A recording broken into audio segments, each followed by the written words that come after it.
Hello boys and girls. Today I'm going to tell you a story. This is Talk to Me Tuesday for Tuesday, October the 5th, 2010. In the fall of 2007, I had an idea, a pattern idea, and that pattern idea exploded in my head, and I realized that what I really had was a book idea. And I started sketching patterns, drawing patterns, and by the time I was done, I had dozens of patterns. I had two dear friends, Kat McGrath and Shay Merritt, Hardhat Cat and Shay Bay, who were my pattern testers. They tested every single pattern for me. They gave me suggestions, ideas, they made corrections, and they helped me a lot. They didn't make a penny. They did it because they're my friends. By summer of 2008, the book proposals were in the mail, and by December of 2008, I was signed with a publishing company for a quilt book. I was ecstatic, elated. I felt like all my years of sharing and crafting and quilting and planning and everything else that I've done over the years and pretty much my entire life, I felt like it was finally starting to pay off. I met every deadline. I did everything that they asked me to do. I did all the illustrations for the book myself. I wrote all the text. I did everything. I did it all. Everything was ready to go. I met my deadline for my rough draft, meaning that the book in rough draft form was completely done. All the samples were done. All the blocks had been tested, not only by myself, but by Kat and Shay. And less than a week after I met my deadline, I received a letter in the mail, not a phone call, not an email, which is how I had been contacting all the editors I was working with previously. I received a letter in the mail, and this was in May of last year, that my contract was canceled.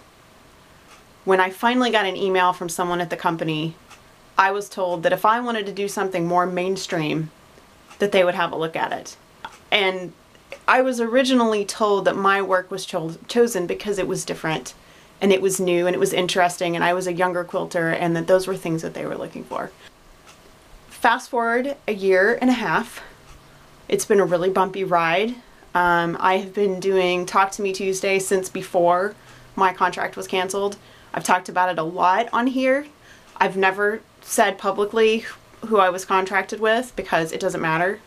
I have been repeatedly turned down. I think I have probably been turned down by 95% of the companies that publish craft books. I have been told that I'm not mainstream, that I'm too mainstream, that fantasy is not saleable, that it's not profitable, that what I do is not interesting, that I'm creative and quirky, but that I wouldn't make money. That's what I've been told repeatedly. So I'm here right now telling you this story because I'm tired of thinking about this book. It's been done. It's been ready. I've looked into every option that I possibly have. Self-publishing this would be exorbitantly expensive, and I would not be able to make a penny off of it, just because in order to publish it myself, I would be out of pocket so much that the books would cost too much for anybody to ever want to buy them. So what I've decided to do is I'm breaking up the content of my book, and I'm going to sell the patterns in sets. They will go on So Hooked, and they will be available for download, and I'm going to do one set a week until they're all online. So today, right now, I'm going to show you the blocks that have been done for almost 2 years. They've been done. I haven't shared them publicly before. No one's seen them. They were under wraps because, you know, the big thing with publishing is if you have a publishing contract, they don't want you to share what you're working on because they don't want someone else to do the same thing. So I haven't shared this with anyone besides my family and my pattern testers. So here now, this is it. Here we go. The idea that I had was for a Sunbonnet Sue themed book.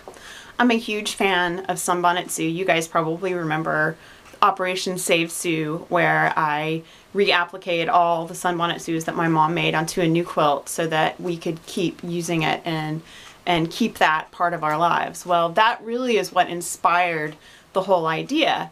And the very first block that I made was for my Harry Potter group, and I called her Hogwarts Sue. But after I created this pattern, I realized that there's a plethora of magical fantasy characters, creatures, ideas that could be addressed using the idea of Sunbonnet Sue. So my book's title was Sunbonnet Sue's Magical Friends. And I am going to call the series of patterns Sunbonnet Sue's Magical Friends. The patterns will be sets of 5 to 8 depending on what theme that pattern is. They will be sold in themes, sold in sets. So you will be able to get whichever theme you like best. You can get them all. I will make that available after they're all online. I will have a set where you can get all the patterns. There are 30 currently. I actually have a number of patterns that were cut from the book that I might revisit and see if I can add additional sets. So here we go. I'm coming clean. This is my Faerie Tale. The very first block is Cloaked Wizard.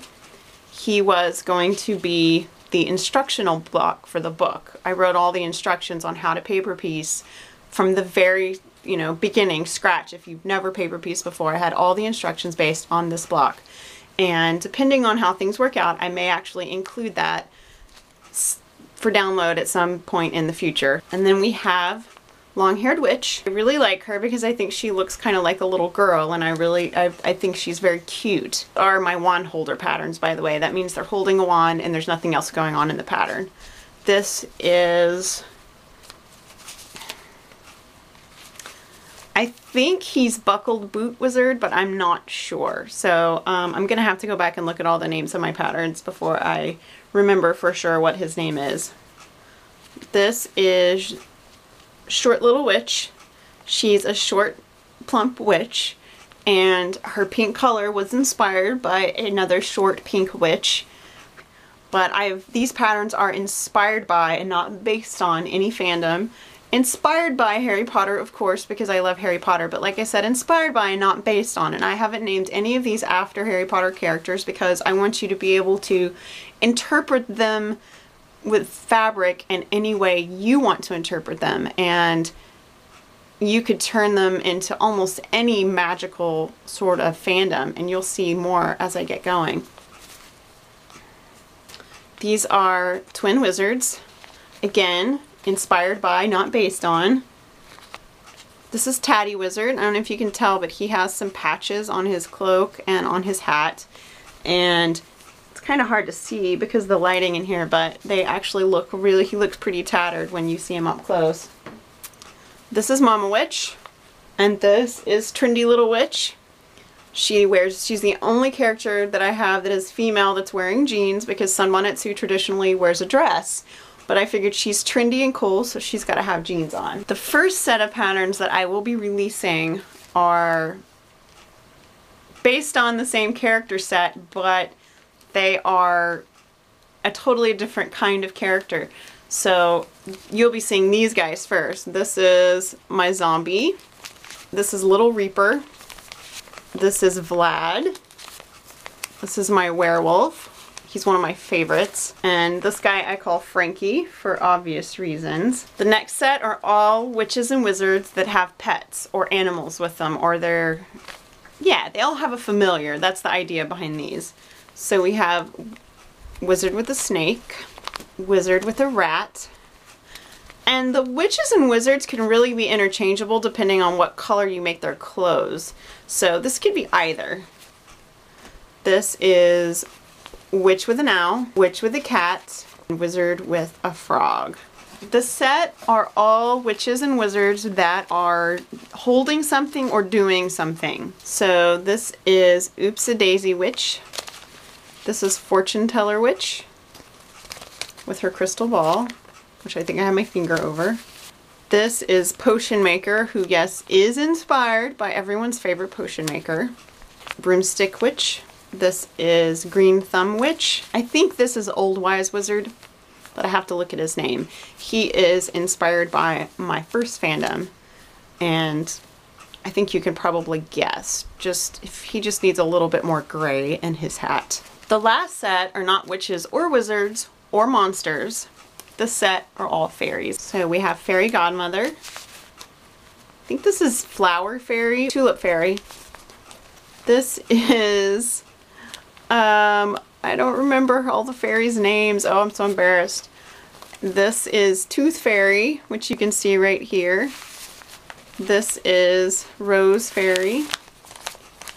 Not only was I contracted to design 30 patterns, there were going to be 12 inspirational projects in the book that did not have instructions.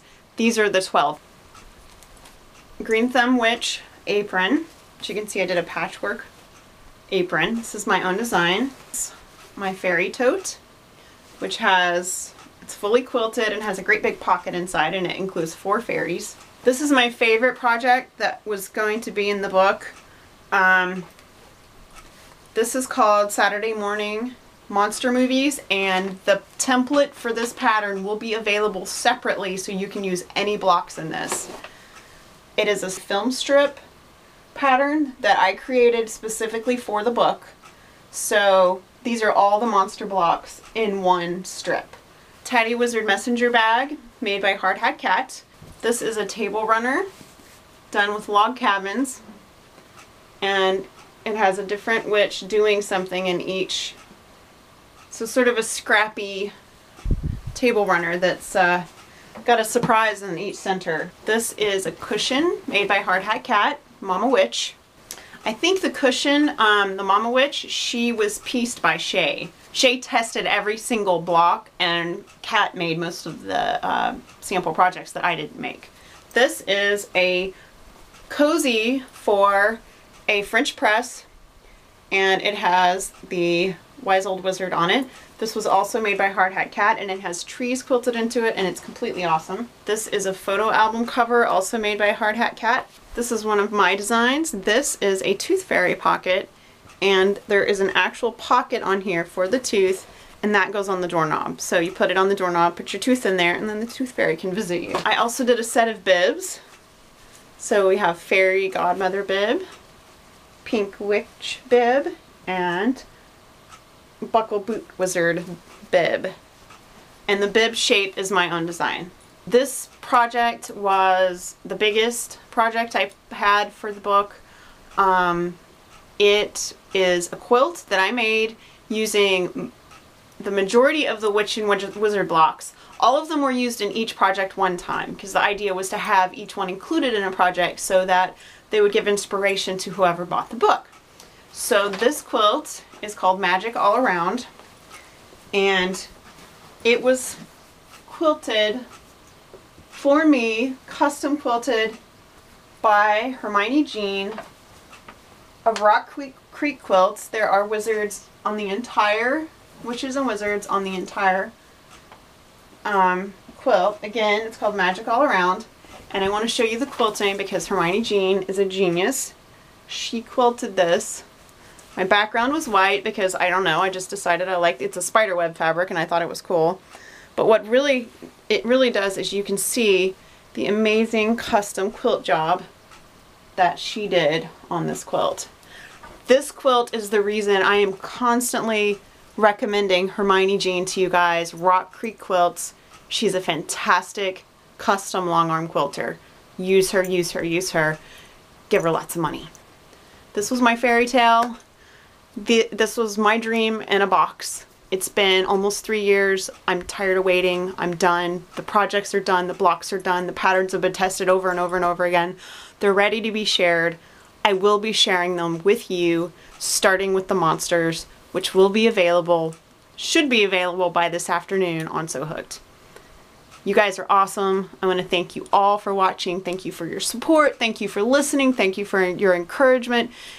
And thank you for not giving up on me. I haven't completely given up on having a book, but this is not going to be it. I'll see you guys next week. Bye.